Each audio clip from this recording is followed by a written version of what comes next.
have a driver who hasn't won a race leading the points, and a Spec 2 driver third overall, you know you're in for an interesting season. 3 rounds done, and the very different circuits of Interlagos, Nürburgring, and Tsukuba have produced 3 very different races. To continue the trend of the unusual, one of Silverstone's lesser-used layouts plays host to today's event. The lack of popularity has thrown some unfamiliar names up at the top, and we'll see which of them capitalizes as we get ready to watch round 4 of the Weekend Warriors, and you'll see it all live here on the Global Sim Racing channel and the iRacing Esports Network. Hi, I'm Joe Peak, and with me in the booth is Adam Young. Behind the scenes is our director, the Dr. Amjad Yaman, and he's using cameras provided by Dougie Beard. Adam, Silverstone is known to most race fans, but maybe not this version. Yeah, this one's quite a bit different. I mean, a lot of people understand the larger version that used to be a World War II airfield that quickly got adapted for racing use only a few years after the war. And then as the track has evolved, a few layouts have kind of sprung up in the middle of it, and this one today is the international layout. It's going to comprise of 10 turns. It's only going to be 3.619 kilometers or 2.249 miles in length here today. A lot of time on throttle, but there's a couple of real tight corners that are going to catch these SRFs off guard just a little bit here for today. Going to have to be careful getting the power down. What better way to experience, though? Take a lap around in the GSRC SRF.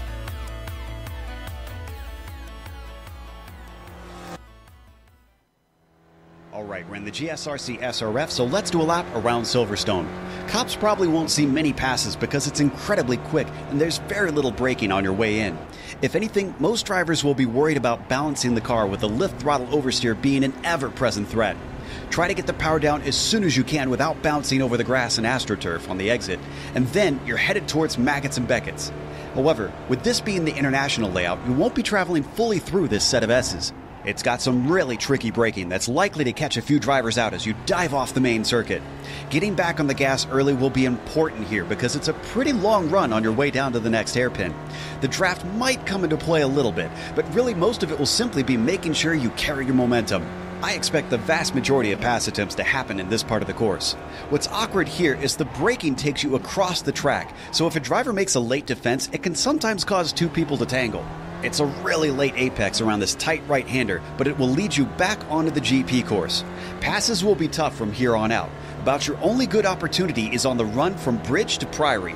But yet again, miscommunication is so easy into this corner that you've got to keep your head up whether you're attacking or defending. A driver might dive to your left at the last moment and plow into you just when you pick the same side. You're now into the technical final section, where it's mostly slow, tight turns. Brooklands is one of the slowest, but it also blends right back into Luffield. It'll be incredibly important that you don't come into here too shallow or have to lift on your way out. With it taking you back onto the pit straight, you'll gain a fair bit of speed.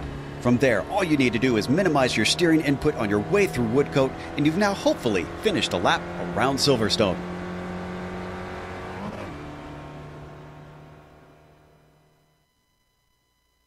They see a lap around the international version in case you've never seen it here at Silverstone. Now, the Weekend Warriors this season are brought to you by the Hallett Race Shop.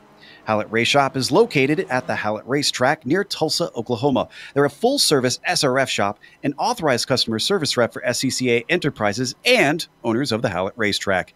You can find more information at hallettracing.net. Big thanks to them for coming on board this season. But before we get to the qualifying, we've got, of course, the championships to go through. Now, you might notice something interesting here in the Spec 1, and I talked about it in the pre-race.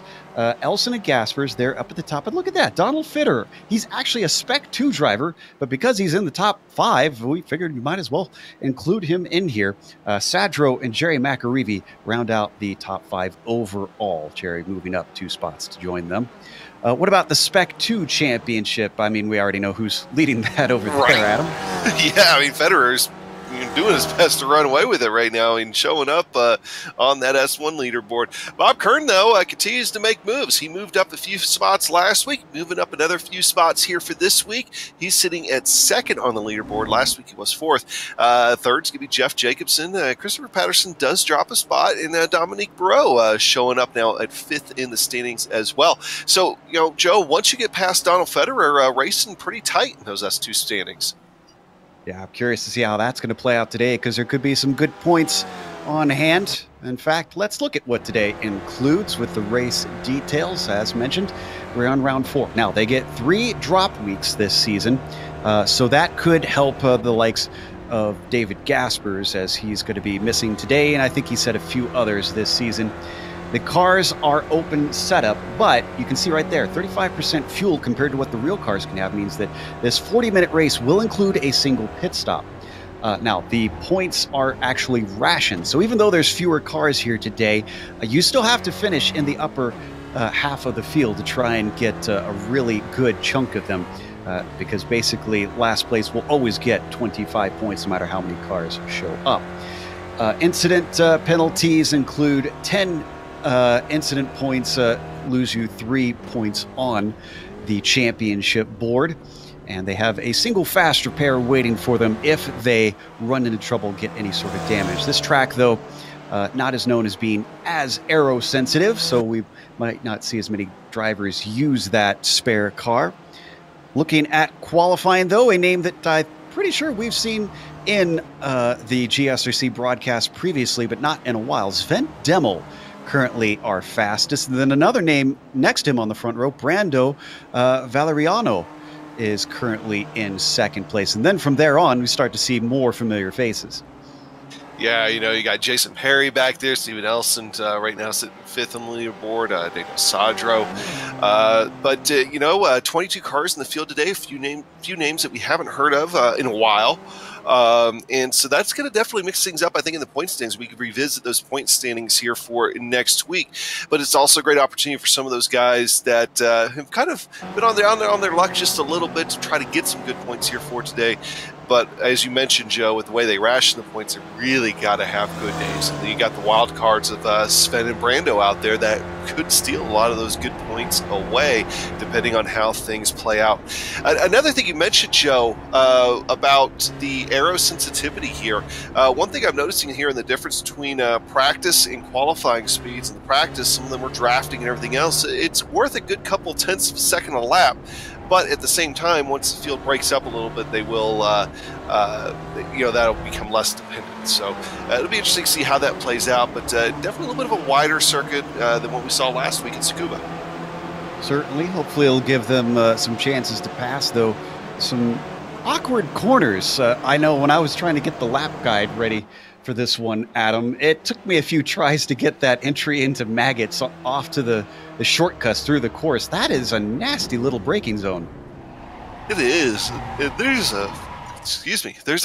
a few other ones out there too, and you're watching Steven Elson right there. That's not the first time that I've seen Steven Elson lose the back end through certain portions of this racetrack. So these cars, with the way this is flat and everything else, these cars really want to be unstable under braking. So these guys got to be careful, especially through those tricky braking zones. Fitter currently leads our Spec 2 race qualifying. He's sitting in 7th.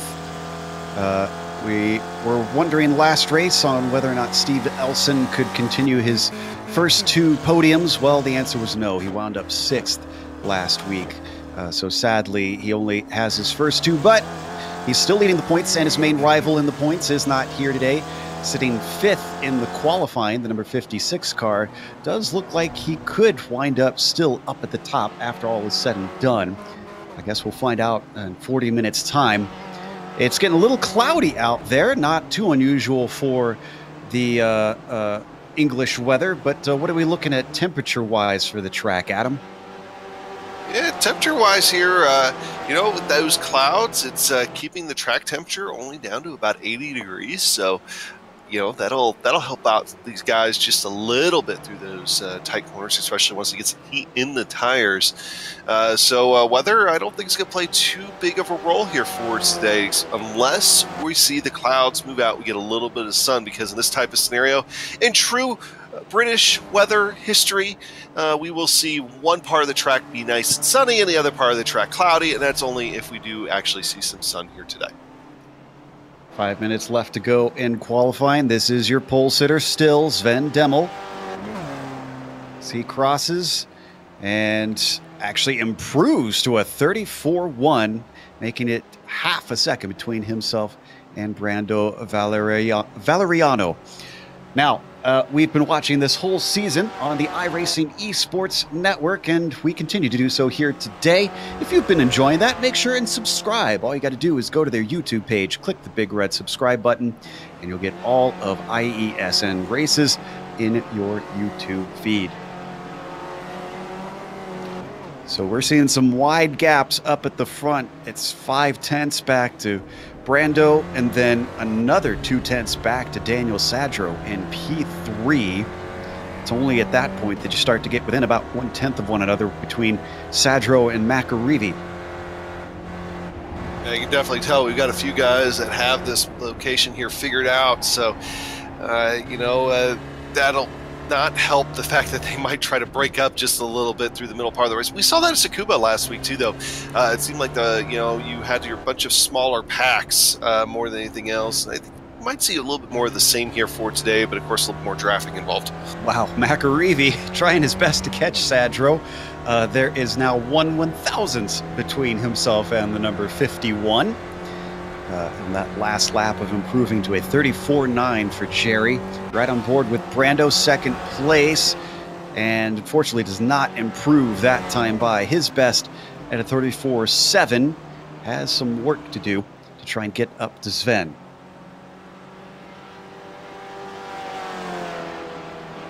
Sven hailing from the DH Club, coming to join us. And Brando from Iberia, so yet more of the European crowd coming over to show that they can certainly handle these diminutive, mostly American cars, we should note. Yeah, I don't think you see too many spec racer Fords overseas, but you see quite a bit over here. There was a race at COTA. I didn't get a chance to go to it, but I heard they had something like 50 SRFs there at COTA toward late in the season last year, so I thought that was pretty cool. But pretty common out here, and but still, these things can be a handful, especially here in iRacing. Absolutely. Chris Murakami at the dizzying heights of P8 in his qualifying. He's given a tow to Stevie Ray as they cross. 35.4 not improve for Murakami, and Stevie Ray does use the draft to try and get himself a little higher. 35.7 slots him into P12 now. Surprised to see Juracek this far down the order. He tends to be qualifying within the top 3. Last lap did not count for him. He's down in 10th right now. Yeah, and looking at his practice speeds as well, I need to see what kind of, how many laps he was able to run in practice. Looks like he's actually only able to get 2 in practice. But even then, it still seems like maybe this track just isn't agreeing with him. He's definitely off the pace all the way around. Brando's improved now down to a 34.5, but it still leaves him 4/10 to make up. Sadro has actually gone forward slightly as well, a 34.7. Is the temperature potentially going down on the track? It's gone down 1 degree, so I don't know if it's had that dramatic of an effect. Elson crossing the line. See what this lap holds for him. A 35.1 is just about a couple hundredths off of his fastest time.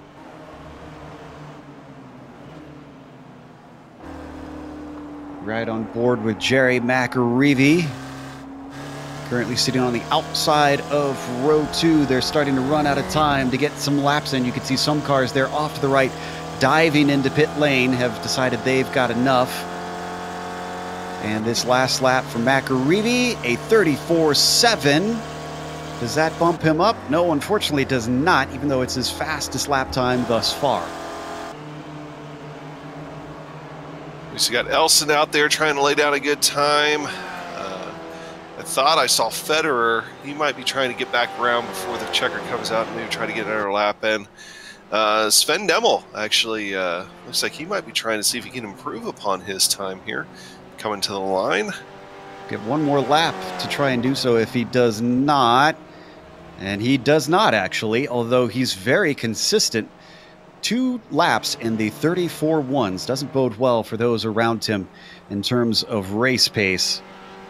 Bob Kern currently down in 17th.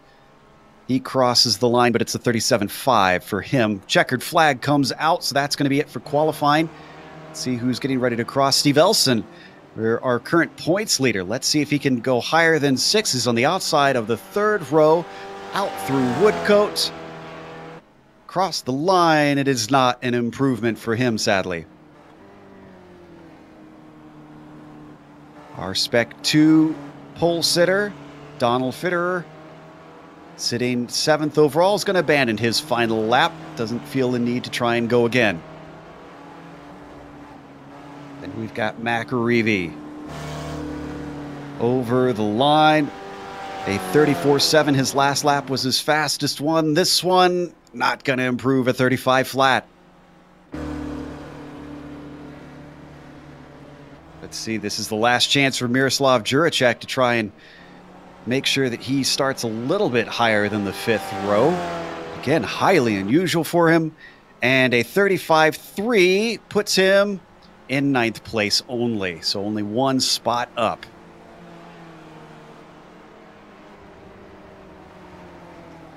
Valeriano, unfortunately, does not set a faster time. Go ahead, Adam. Oh, no, go.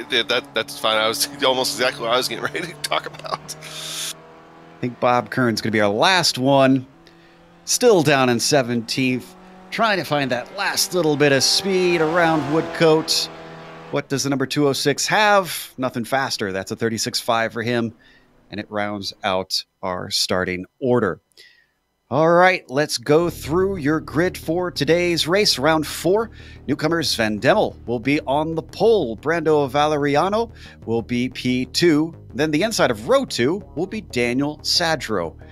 Jerry McAreevy starts in 4th place. Jason Perry will be behind them on the inside of row 3 in 5th. Stephen Elson will be starting P6. Donald Fitterer starts in the 7th position. And then Adam Bradshaw, both of them, Spec 2, will be starting in 8th, next to each other on track. Chris Murakami starts 9th, and Miroslav Juracek got bumped back down to 10th in the end. Yeah, look at that time difference between Murakami and Miroslav there. Wow, that's close on that finish. Ryan Sorrell, though, he's going to be in the inside of row 6. Alongside him be Edward Doherty. C-Love sitting there in 13th position alongside Stevie Ray. Jim McGill in 15th. Michael Shaw, in 16th. Bob Kern, 17th. Tom Gradwell in 18th. Jeff Jacobson in 19th.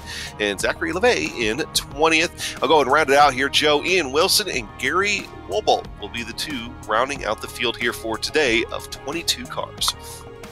And all 22 managed to get times in, so everyone set at least 1 clean lap as we wait for the Porsche pace car to lead them away for round 4, the pace lap. Again, it is 100 points for a win here in this series, and the podium has 90 for second, 83 for third, everything on down from there, apportioned to 25 points for the car in last place. As we look at them all gridding up. Now, passing zones, that's a question mark for me. It's been a long time since I've actually raced this circuit, and even then it was in the Skippy and not these cars. What are you thinking here, Adam? What are the most popular spots that you expect to see people try one? Oh, that's gonna be a tough one. Also, I mean, I want to say Lulfield on the exit of that might be an interesting area. Probably trying to get into Brooklands, so that Brooklands Lulfield combo. It really, anything that you have, you got a couple of long straights that I think will be probably the areas we'll see some drafting going in. But once again, you got to be careful of those braking zones and watch them be, upset cars, really. Taking off on their way towards Cops. It's one of those faster corners. Wonder if we'll see any drivers lose the rear of the car. Trying to swing it through here as quick as they can. They have plenty of paved runoff, but you certainly don't want to do it here when they come around for the first lap and you have a whole field of cars barreling down on you. We are on round 4 today of the Weekend Warriors. Another big thank you goes out to the Hallett Race Shop for sponsoring this season. Again, if you want to check them out, you can find them at hallettracing.net, especially if you're in the Oklahoma area and you want to go racing. You can go check out their track. They have one of the I need to go and double check on what the wording is, but it's one of the national SCCA races for the Spec Racer is going to be taking place there. I believe there's only 11 rounds in the season that they're doing those. So very special for those at the Hallett crew, having them show up for that. And definitely glad to have them on board with us to give some real world credence to these drivers out today. Coming through the shortened part of the circuit. If you've ever watched the MX5 World Tour and seen the southern version, well, they're basically going through that part backwards right now. You know, I'll mention that one of the biggest jokes today has been how many cones are we going to see knock off? But unfortunately, Amjad wasn't able to get the cone counter done in time. So if you see any cones lying around, you can write it down yourself, keep a little tally marks, and let us know what you think in the comments of the YouTube video. Well, there we go. Let's someone tell iRacing to get an SDK thing that sends us when a cone is hit. Yes. Then we could actually have Amjad have a cone counter. We'll see. I think they've got other things on priority as they come through the last portion of the circuit through Brooklands into Luffield. Of course, your pace car going to give control to Sven Demmel. What has he got underneath him? Both he and Brando new, at least to this broadcast series, not necessarily new to GSRC. Waiting for the green flag. He's got control. Green flag is out. It's a bit of a checkup in the mid-pack as everybody tries to get close up behind. Looks like the front is relatively even as they come up to Copse, but is this going to be clean into the corner? They all swing it in there at nearly 100 miles an hour. Way wide for Sven Demmel, Sven's way out there. Still on the gas, though, but he's going to lose a few spots. Brando takes advantage of it. Jerry McAreevy slots into second place. Don't forget Daniel Sadro as well. Now we got cars actually flipping. That was Bradshaw. Go back to the replay in a bit, but wow, that got messy in a hurry. So as they come to the shortened version, it's starting to sort itself out a little bit up front. Brando leading, McAreevy second.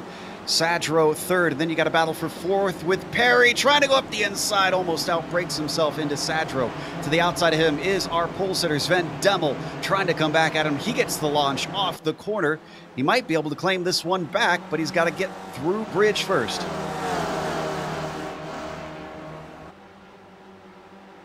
Pulls it around the outside. That gives him the inside to Priory. And Sven Demmel solidifies fourth place. Now he can set his sights ahead. What a start, though, for Brando Valeriano, finding himself leading this race from second place on the grid. Yeah, McAreevy, you know, doesn't look too bad either. I mean, he's up a spot. Daniel Sadro being actually the one that's actually down a spot. I think he kind of lost that spot there in the confusion. But Joe, I think we got that replay on tap for that first lap incident, and it took out quite a few guys that have damage. Absolutely. That did start with Bradshaw. We're going to see here, he was side by side with Juracek, who was also involved, and he's just going to clip the curb, and from there, he is along for the ride. Yeah, as soon as that car hooked back the opposite direction, the momentum just carried him right over. He ends up on his wheels. He's able to drive around to the pit road, but Miroslav being involved in that, Ryan Sorrell being involved in that, Stevie Ray almost, in fact, right along here with Stevie. You're going to have a heck of a view here. You can see Bradshaw losing it, going upside down right on the left side of the screen. That was Doherty also involved. We're going to see Sorrell's perspective. Hello. Little bumps and bangs, but Sorrell gets it back going. And he's actually running 14th, so despite going underneath the car, not too bad from here on out. I suspect he might be taking some repairs once he gets into pit lane. But we've jumped back up to the leaders. McAreevy not letting Brando get away from him. Sven Demmel clearly getting a little bit impatient now as well, as he's all over the back of Daniel Sadro, but still sitting in fourth. This will be a good opportunity for him to try to get around him, though. Use that draft, be able to get some momentum going. And coming to the start-finish line, I think that might be when he starts trying to tuck out just a little bit. Not quite, but wow, he's got that front nose right underneath his car. It was actually giving him a bump draft. Now he's got the shot off of Kopp's corner. He slots to what will be the inside of this second braking zone.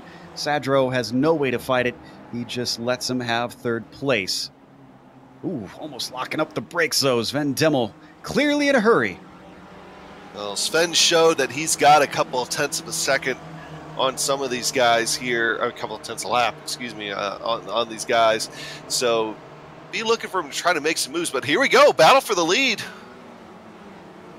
McAreevy looking around the outside as they come through Abbey. Back onto the main circuit. Under. Yeah, it just doesn't quite work out for him, but look at how close he is now. This is the closest we've seen all race. The number 67 taking a peek to the inside, backs out of it as they come through bridge. We don't need to go to it. I can report Jim McGill nearly had a spin. He lost multiple positions, has fallen down to 15th back in the mid-pack. And already Sven Dimmel has closed the gap to McAreevy. We've now got a 3-car fight for the lead. The pace that we saw from the number 23 car, to me, says he's likely to be the fastest of this group, and not sure how long he's going to wait behind them before he tries to take the top spot away. I think McAreevy has to be conscious here that he's racing against two guys right now that aren't going to be racing for the championship. So, don't want to lose too much time sitting there fighting with those guys while you've got Daniel Sadro right back there. And I tell you what, Dimmel seems to have that first corner figured out, but maybe not this one. He goes a little bit deep. He blew by McAreevy out of Kopp's, but coming into Maggots, completely botches it. Here comes Jerry McAreevy looking to go the long way around of these fast left-hand kinks, but it's going to switch back to the inside for him once they hit Abbey. All this battling has lost them time on Brando. Inside belongs to McAreevy. Dimmel tries to carry the speed off of it, but it doesn't work out for him.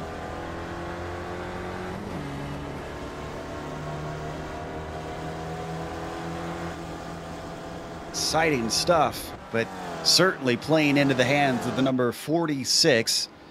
The battle for second slows up this second pack.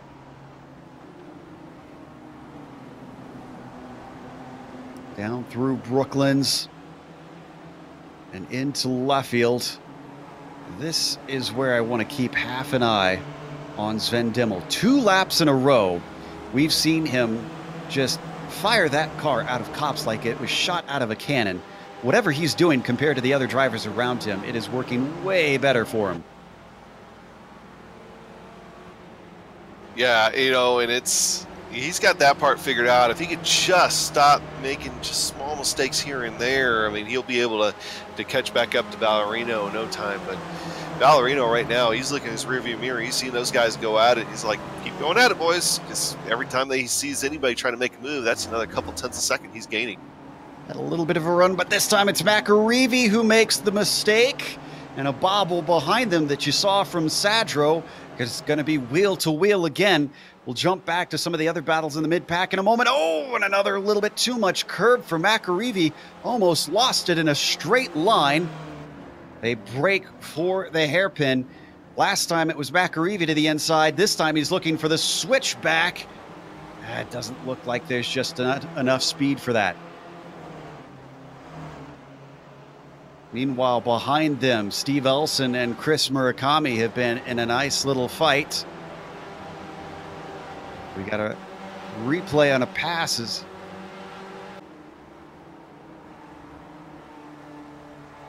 It actually looks like this was a defense, I should say. Oop. Back live again. Didn't have the replay that we thought we did. You can see how close Elson is, though. 2 podiums and a 6th place. He's sitting in 7th. I'm sure he'd like more points than this, though, if he could find his way past the peppermint-colored car of Chris Murakami.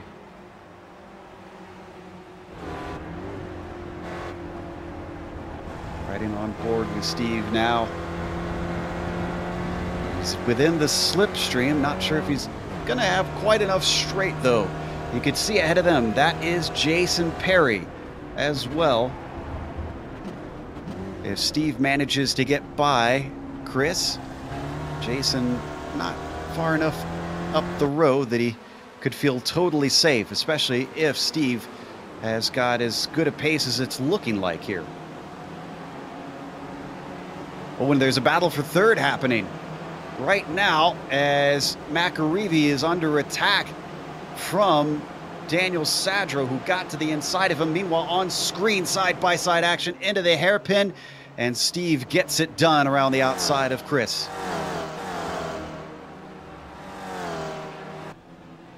Oh no, Stevie Ray falling down the order, and I think he might have had a friend turned around with him.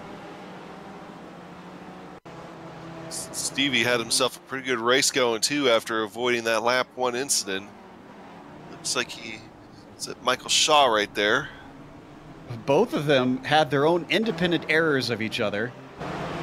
Shaw just outbrakes himself. Stevie Ray loses control with the rear coming around on entry. They got very lucky that they didn't hit each other. Oh, yeah. You see right there on your screen, though, Sven Demmel, fastest lap of the race so far. He is coming on Brando Ballerini. I wonder if Sven's maybe going to use the pit stops to get by him, or if he'll try and do it on track, because we're coming up to the pit window opening up here. 10 minutes into this race. Never mind. He was able to get on the hammer hard there, while Brando wasn't. He's going for the lead now. He's not going to have to wait for the pit stops. Just amazing stuff from Sven Demmel, but he's not done with it. Here comes Brando using the slipstream to stay with him. Thought about a pass. Didn't stick his nose in through the hairpin.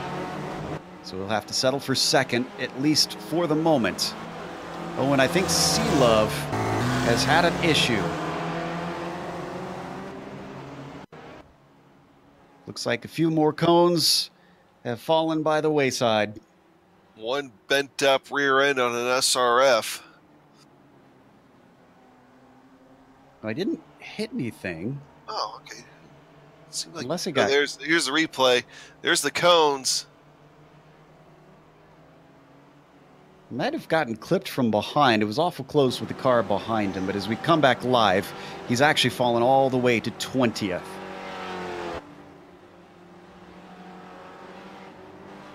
And all of this, we've had no DNFs.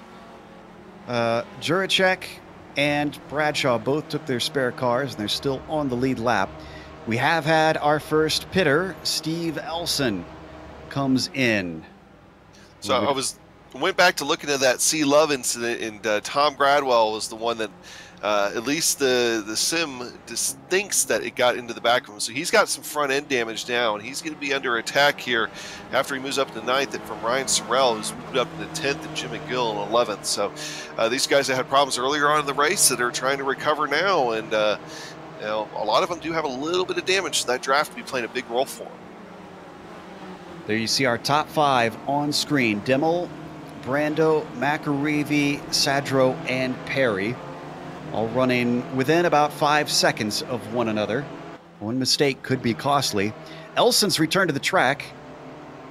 So we got a pass on screen. This is Gradwell and Sorrell. Sorrell down to the inside.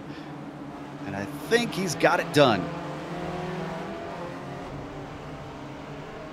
And you see the damage has now reset itself on Gradwell, so we'll see if maybe his aerodynamics get a little bit better as well. It sometimes happens when there's contact, but not really contact. Yep, I think he got away with that one.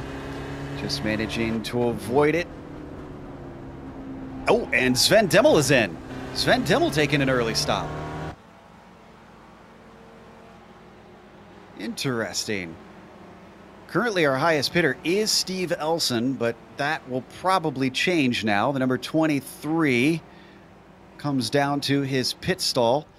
Elson came out actually in a little bit of traffic, unfortunately, so I'm not sure if this strategy will work out well for him. Did Sven actually miss his pit stall, though? I think... just a touch, I think.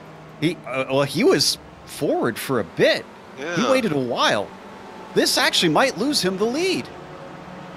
Oh, I think it's definitely going to lose him the lead. I think the bigger question is going to be whether or not it loses him the lead so much that he loses touch with Valeriano. I mean, that's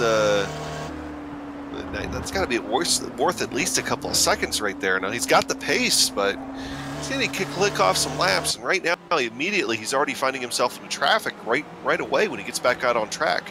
That's Doherty. He's trying to overtake. Meanwhile, we're watching a battle just behind him. Steve Elson gets by Gary Wolbolt to demote another car. That puts Elson into 14th. Sven is our highest pitter. To give you an idea of the time that was lost, Elson was 34 seconds from cone to cone. Demel was 38 seconds, nearly 39.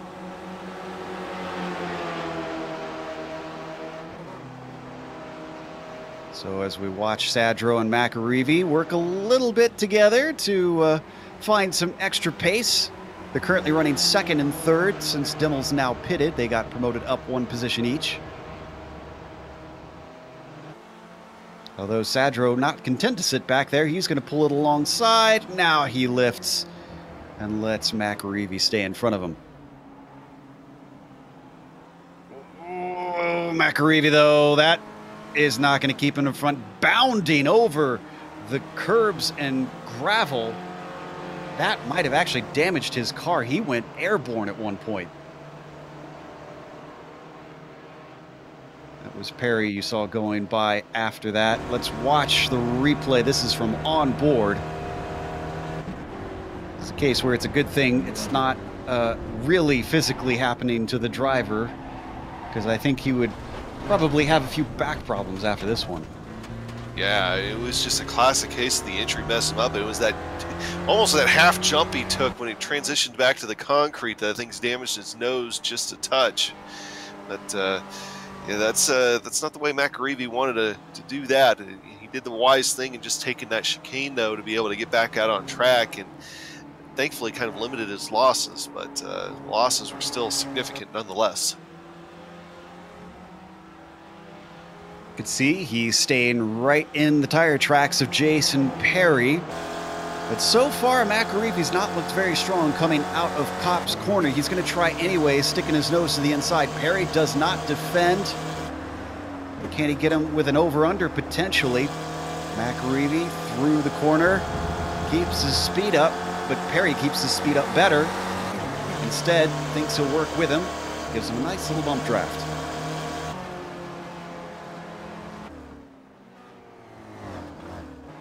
That moves Jerry back up into third.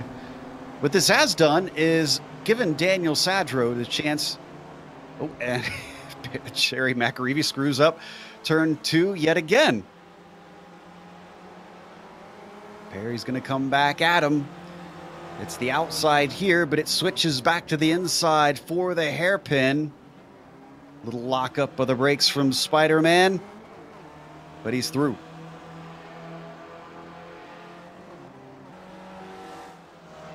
And as that's happening in the mid-pack, poor Steve Elson finds himself dealing with battling cars. Doherty and Jim McGill swapping positions, all while Elson says, I'm going to take 2 of these and be done with this mess.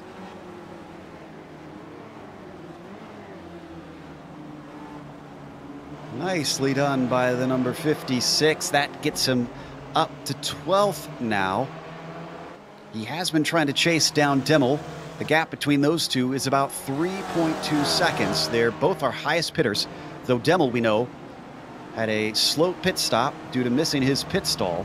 And we're basically waiting between Brando, Daniel, and Jason, as well as Jerry, to see how many of them will be able to jump Sven. And to give you an idea of Sven's times here, the last lap, we'll see what he runs here this lap, but the last lap before this was 34.7, and Zachary LeVay, who you just saw him pass, was a 37.0. So he is doing his best to make ground through these guys. But still, every time he passes somebody, he's losing a little bit of time. So that's going to be more time that Brando is going to have later on in this race after he makes his stop. And that was actually faster than Brando's last lap by a bit of a margin. So he is, like you said, making up the ground. It's just a question of how much. And I think we had another problem this time with Tom Gradwell. It was in the braking for maggots.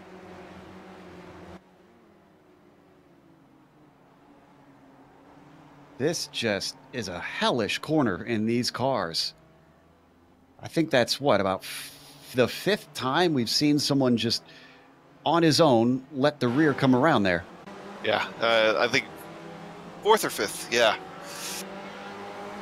Just either way, very, very tough. The rear end definitely losing a lot of grip. I mean, probably a combination between that and guys just simply trying to get back on the gas a little too soon. Very, very deceptive of a corner. I mean, you think it's okay to get on the gas, but it's not.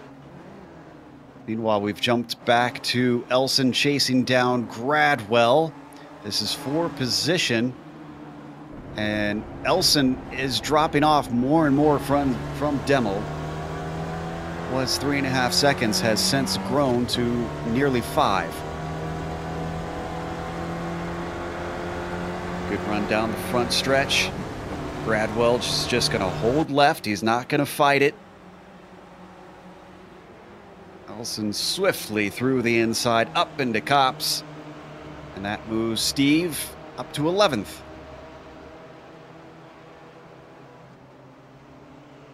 Haven't seen any of our leaders pit yet, and we're down to 19 minutes left to go. We got another 10 minutes in this pit window before we expect anybody in. There's our leader, Brando Valeriano. Started on the front row. Managed to get a better run out of the first corner. And essentially gifted him the lead. And he hasn't looked back since. He's fended off a few comers. Jerry McAreevy had a try, didn't work out. His gap currently at about 3 seconds to the current P2 car, which is Daniel Sadro. Sadro, you can see, having to overtake a little bit of lap traffic.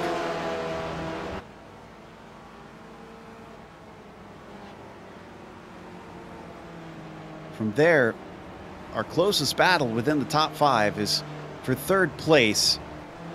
Perry and McAreevy, who I'm pretty certain are somewhat working together to try and get what speed they can to stay up with the top 2.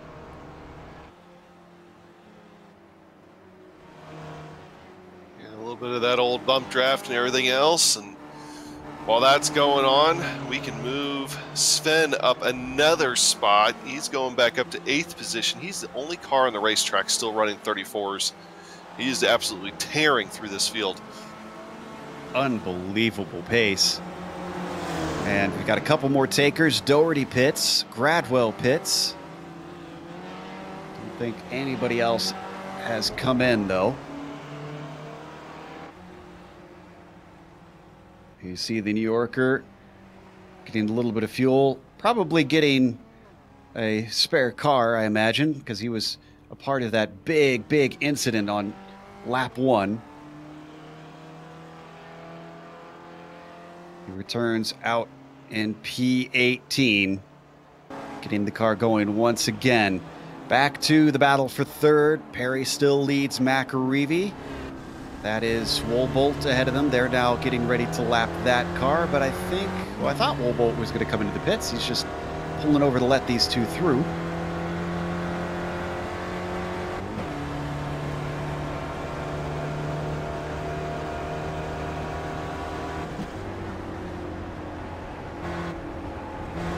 So, somewhat of a calm race now that we've seen most of the drivers get the mistakes out of their system.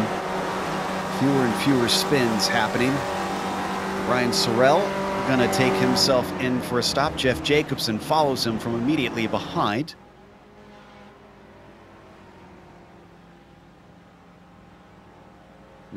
No other takers behind them.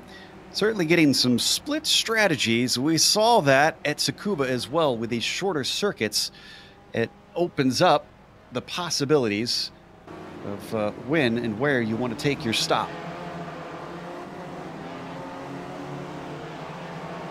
McAreevy. Oh, and is he actually going for a pass this time? He ducks to the inside of Bridge, but this is going to be the outside of the next corner. Perry lets him through, and he's not going to fight it. There's no point in fighting that at that point. You're just going to lose time. So, I mean, better just try to ride in his wake for a little bit. They work their way through Luffield. I can report that Brando stays out. Sadro stays out. What about these two? Both of them not ready to pit quite yet.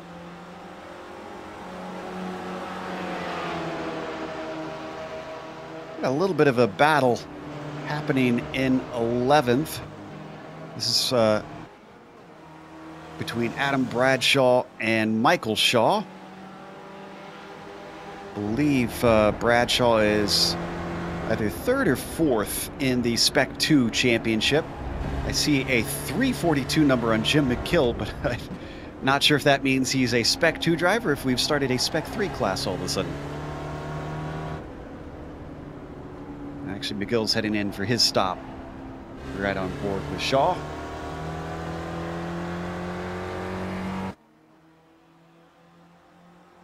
Our leader in the Spec 2 class, for fans of that Spec 2 championship, is Donald Fitterer. It's been another season where the Spec 2 points leader has essentially been running away with things. The number 211 car has been untouchable compared to his compatriots, but he's, well, he had a companion for a moment, but the cone seems to have found its way home. Yeah, Donald, I mean, just the pace he's shown here early in the season has just been incredible, and I don't see it letting up at all. I mean, he's by far the strongest Spec 2 car out there today and has been for most of the season here so far. I mean, sitting there running 6, and really, if a few things had gone his way a little bit better, he could be up there easily in the top 5 this afternoon. Boy, you want to hear how much of a charge Demel is on? I'm looking at the last laps. Brando ran a 35.7, Demel a 34.3. This is incredible pace, as lap traffic might be part of what's slowing down the number 46 car. It's Tom Gradwell trying to let him through.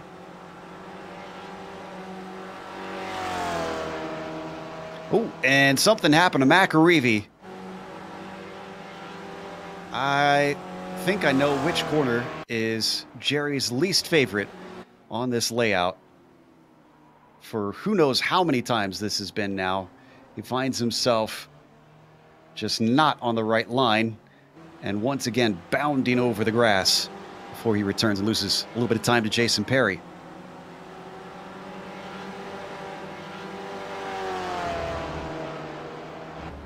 Still waiting on a number of drivers to come in. Demel, our highest pitter.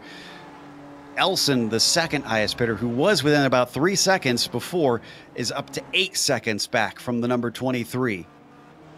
Our points leader just does not have anything to answer to our pole sitter for today.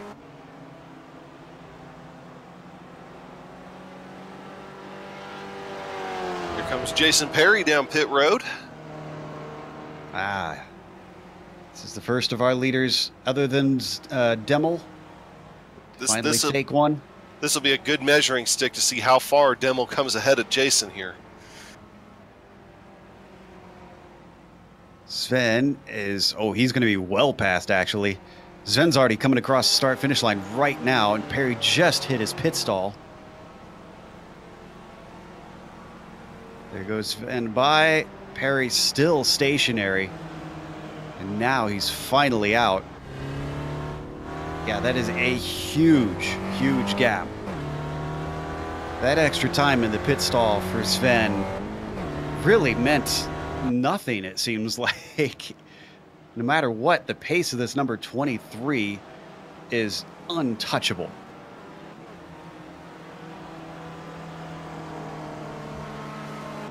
Down to 11 minutes left to go. Our leader Brando essentially just working with, oh, and Elson. Elson jumped Perry. But how long? Because Perry's got a nice little run. This is coming up to the Abbey hairpin. He's got the inside, given space at the start of it, but Elson sees he's clear, chops him off. And now Jason Perry is going to have to try again a little later. And our leader's in. Yeah, watching Valeriano,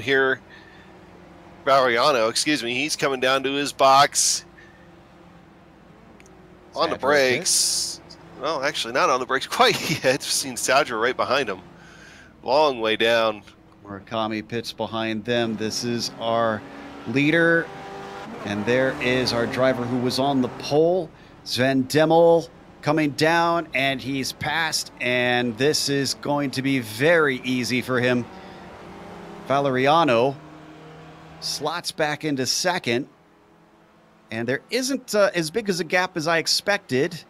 Let's see, once the timing and scoring evens itself out, looks like about 2.5 seconds between them. Imagine how far ahead Sven would be if he hadn't have had that mistake.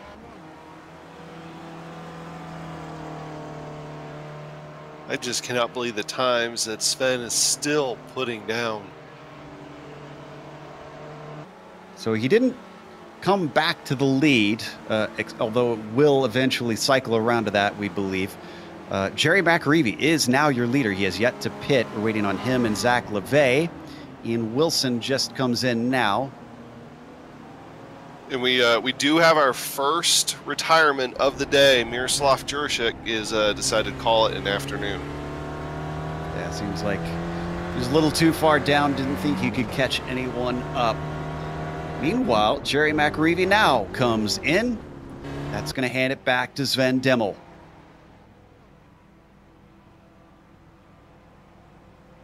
All right, so he was fighting with Perry before, and Perry now fighting with Elson, who actually managed to get by him while we weren't looking.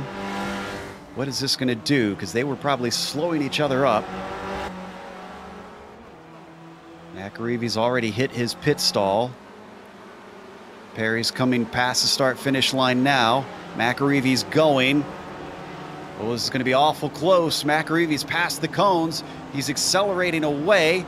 There's going to be a little bit more momentum in favor of Perry, but not enough. And Jerry McAreevy is going to jump both Perry and Elson in the stops. Partly thanks to a very, very quick pit stop for the 67. Almost a second shorter than many of those around him. And of course, whenever I see something like that, the first thing I have to think of, did he put enough fuel in? I mean, I'm sure he did, but I'm going to have that in the back of my head. You've been hanging around soup too much. I have.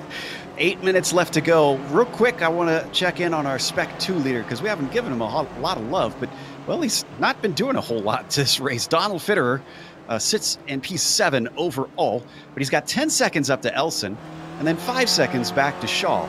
He's running in no man's land, and I'm sure he's happy that way.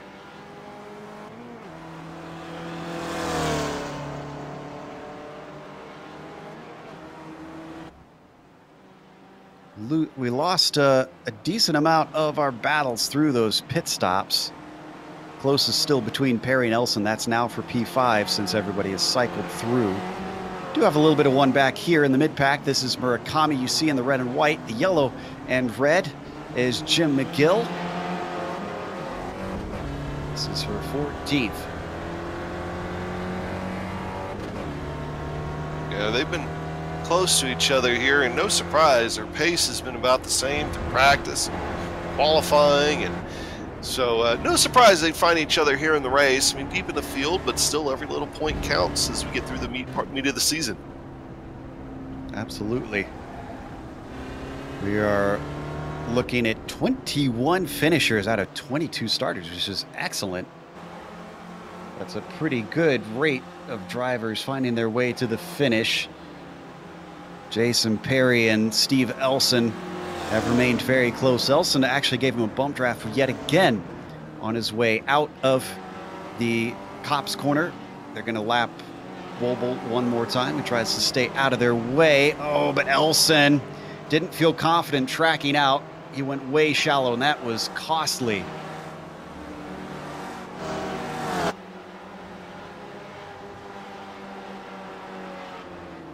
Six minutes left to go now, and this is starting to look like this is Sven Demmel's race to lose.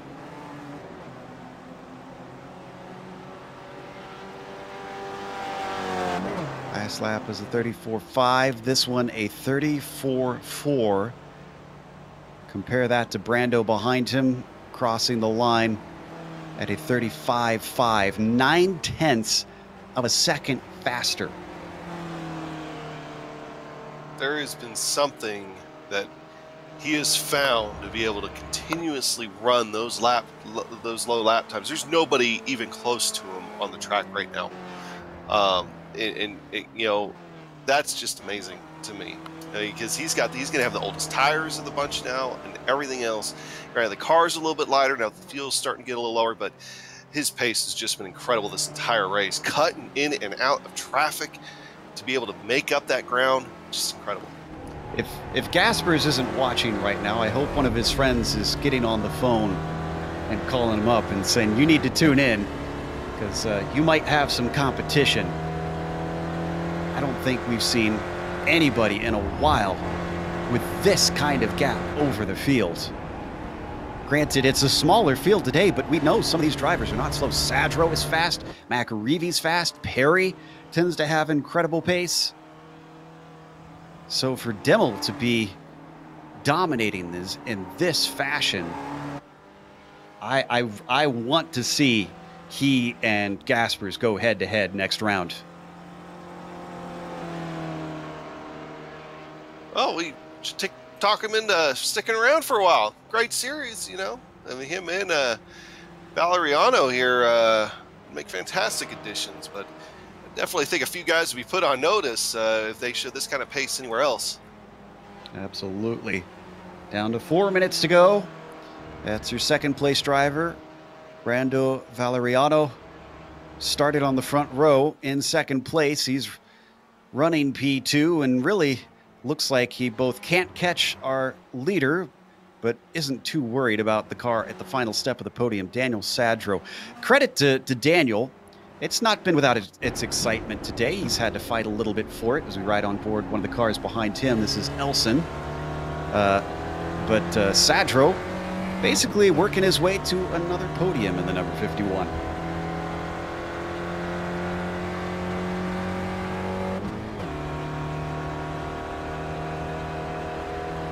A number of the cars have done a good job at least keeping pace overall. We've still got 19 cars on the lead lap. That's about to become 18 as Bradwell gets lapped.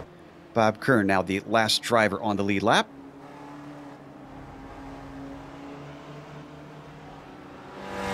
So I'm kind of curious because we've watched Elson and Perry be close ever since the pit stops.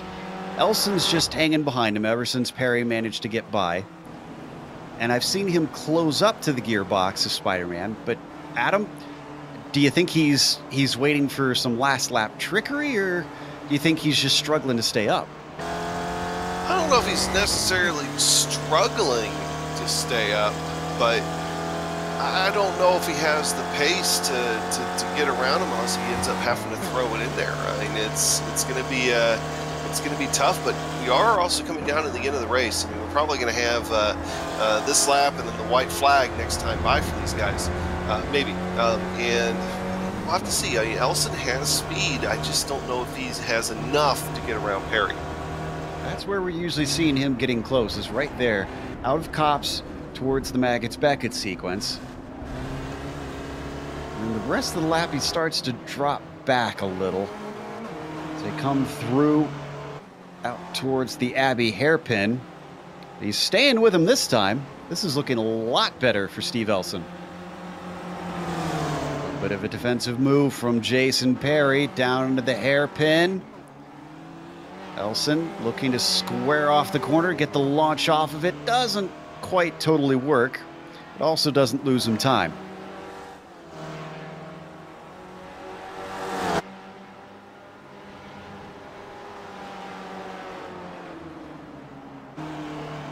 White flag coming out for Sven Demmel as he comes out of Woodcote to cross the start-finish line. He's gapped Brando now to 8 seconds. And that was with a 4-second deficit from his pit stop, coming in and missing his pit stall.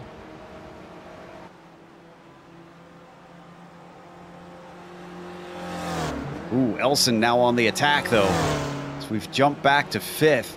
Perry's having to go on the inside into Kopp's corner. Elson looking for the over-under. Tries to carry the speed. I'd say he's got a little bit, but how aggressive is he going to be? Perry's going to try to cover off the inside one more time. I don't know about trying to break too wide into this corner. This could be very sketchy, and Elson's the braver of the two at first. He manages to take the apex away. Perry tries to come back at him. Unfortunately, doesn't get the run he needs. We ride on board with Perry. Don't worry, I'm keeping an eye on the leader. I'll give a shout when he gets close to the start-finish line. Elson with a spectacular move on the final lap to get himself into the top 5, but can he hold on to it? He's a little wide at the hairpin. Could yet see more dives from Jason Perry. But we've got to step away from these two because Sven Demmel comes around Luffield up towards Woodcote. This has been an incredible show from the number 23, showing him how it's done. A victory today for Sven Demmel. Second goes to Valeriano. Third to Sadro. We're looking for 5th. Macarivi ahead of them, and 4th, and it's Steve Elson. What a move that was from him to grab this top 5. He holds Perry at bay. Next battle coming out here is going to be P9. That's going to be Stevie Ray versus Ryan Sorrell. Ryan doing his best, maybe trying to over-under here on Stevie Ray. Not sure he's going to be able to have the momentum. We are going to come down to the line here. Might not just be enough time until the start-finish line for Ryan to do anything here with Stevie. I think Stevie's going to come away with that 9th position here this afternoon. Ryan Sorrell round out the top 10. Murakami leading the way ahead of McGill. This is for 13th. McGill a little wide, trying to use as much of the track as he can, but I don't think it's going to give him enough momentum. Murakami claims that P13 in the end. That's all of our battles, really, through the rest of the field. Bradshaw and Love going to be the last on the lead lap through. So as we take a look at Sven working his way around on a victory lap, we're going to go to break here on the Global Sim Racing channel. We'll come back with the unofficial results as well as driver interviews. If you stick around on screen, you're going to see all the upcoming races here on the GSRC.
welcome back to Silverstone International Circuit.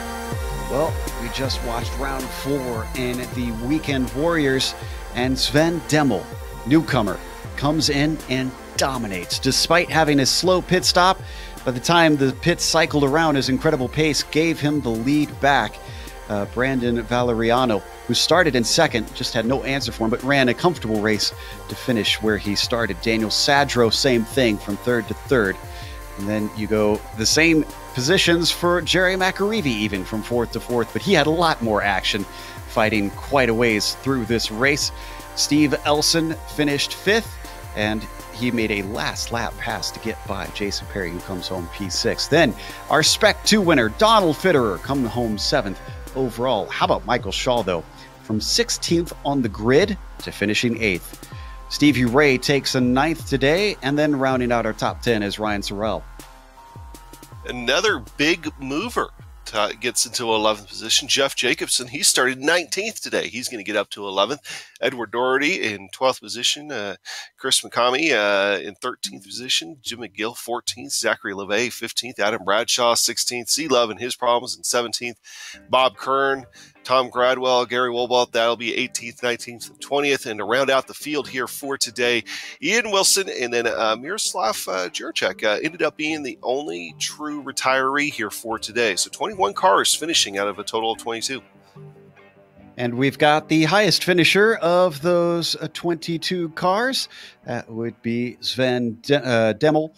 And Sven, I guess my first question is, have you ever raced against the likes of David Gaspers and Dimitri Houdaloudas? Well, I raced against David. Well, thanks for having me first. But yeah, I raced against David this week and in previous seasons, but not that much because I mostly raced this car before he started to race it, like a few years ago. But yeah, I raced him twice this week and beat him there. But it seems not to be his best track, and I really have found what it takes to be quick here. Have you ever? I mean, congratulations on the victory. You really astonished us with your pace around this track. When we saw you miss your pit stop, we thought for sure it would make it a challenge for the lead, but then you just started setting fastest lap after fastest lap. Yeah, I was a little worried when I missed the pit stall and couldn't get it into the reverse gear. But yeah, I really got into a groove after that and finally found the pace. And I was pretty confident to be at least in the range of the lead and be able to fight for it. Then I got even a little gap and was able to win from that. Was obviously great for me. Well, for a solid lower mid packer like me, would you be willing to at least share one small secret of the speed around here? Because that it seems like nobody can touch you. I'm curious, what is one of the tricks that you found? I really don't know. I already answered that like in the forum when I got asked the same. I haven't driven this car in a while. Only just started again last week, so I don't know why I mean, I was always pretty quick, but why I'm that quick here, I can't tell you. I really don't know. Well, I'd say that both Adam and I would be happy to have you back and would love to see you face off against Gaspers and some of the other fast drivers in the series. Again, congratulations. That was impressive. Thanks. That was Sven Demmel, our winner here today. And I believe we have third place finisher Sadro ready to talk to Adam. Yeah, Daniel Sadro out there. Podium finish here for today. Another good run for Mr. Sadro. Daniel, running the Silverstone International layout today, you were able to avoid the trouble and ran pretty much in the top 4, I think, pretty much all day long. What was it like from the driver's seat this afternoon? Well, it was certainly a lot of fun. You're kind of on the edge on the 2 corners that make up the international circuit. You've got that sharp right-hander, and then you've got the hairpin at Abbey. But it's very, very touch and go. You're always on the edge of your seat, and you're just trying not to crash. And had a great run. Had a good battle with Jerry. I was kind of hoping he'd catch us back up, and then he kind of went wide, and then it was me on my own. Well, you're overall having a halfway decent season out there now. We're coming up into the middle part of the year, and are you going to be able to continue this pace that you've got going on? And are you going to be missing any races here coming up to allow those guys to catch up to you? Well, I don't plan to miss any races. I'll probably be awful at Laguna Seca like I normally am, but you're not the only one. Oh, I know. But if Sven comes back and runs for the next few weeks, he's gonna stomp us all, I think. And that does bring me to that next question about styles of tracks. I mean, you brought up Laguna Seca. Next up, we've got Lime Rock coming up, and so these shorter layout tracks that you're constantly having to work the wheel. You don't have much drafting help. Do you prefer these kind of tracks that we've seen, like Tsukuba last week, Silverstone this week, Lime Rock next week? Oh, it's kind of hard to say because I like the variety. So I do kind of appreciate now that I'm a little faster. That I can get away and not get drafted from. So I guess Lime Rock's not going to be that much fun for me because people are just going to be able to stay with me all day. So we'll see. I enjoy the challenge, and I do really enjoy the variety of tracks we run. Hey, well, Daniel, another good job here for today. Good to see you as always, and we'll catch you next week. All right. Cheers, guys. That was Daniel Sadro, our third place finisher here for today. And Joe's going to catch up with Donald Federer, who's just running away with those Spec 2 standings. Yeah, a nicely earned 7th place for Donald today. But let's jump back to the very first lap. You got a little bit lucky. You were just ahead of all the chaos that we saw with cars flipping behind you. Did you catch any of that in your mirrors? Joe, I completely missed that. I looked down at F3 and I said, golly, why are they so far behind me? Well, do you think that helped you today a little bit of filling that gap in? Of course, with all the cars wrecking, do you think you still would have had pace to get 7th, even if that hadn't have happened behind you? Well, it certainly made the race easier for me, Joe, because I typically can do, mid 135s, and I slowed her down. It was just doing 136s because I didn't need to go any faster just to make sure I didn't wreck. So I certainly would have had to work harder. So this week seems to be a little bit of low attendance, doesn't seem to be as popular of a track. But next week, we've got one of the base content tracks, Lime Rock Park. And with this being a base content car, I think I'm expecting a pretty large field. Do you think you fare pretty well dealing with those big traffic situations? I do a lot of IMSA racing as well as the ILMS, so I'm in traffic quite a bit during the week, so I think I'll be fine. Well, it'll be fascinating to see how many people turn up and see if you can continue to get these top 10s, maybe even top 5s, as we've seen from you a few times. Congratulations for the 7th today, and hope to see you over in Connecticut. Thank you, Joe. Have a great evening. As Donald Fitterer, our winner in the Spec 2 race today. And I think that is going to close us out. So let's thank a few people before we go. Another big thank you goes to Hallett Race Shop. If you want to check them out, go to hallettracing.net.